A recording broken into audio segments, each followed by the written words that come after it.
Hey there, it's Chase from PromptROI, and I'm excited to walk you through our brand new feedback section.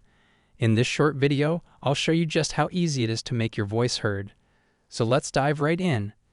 To access the feedback section, you have two options. You can either click on the link conveniently placed on the left side, or simply click on the question mark symbol to open up the feedback widget.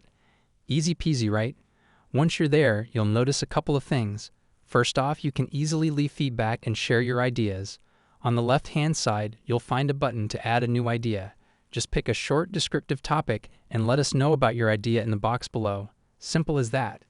Next, you'll see a list of ideas that have already been shared by others. If you come across an idea that resonates with you, show your support by clicking the Upvote button.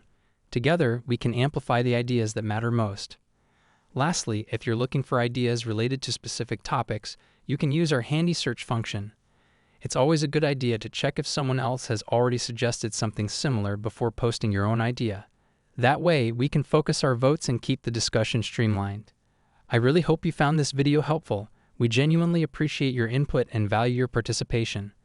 Thanks a bunch for watching and have a fantastic day.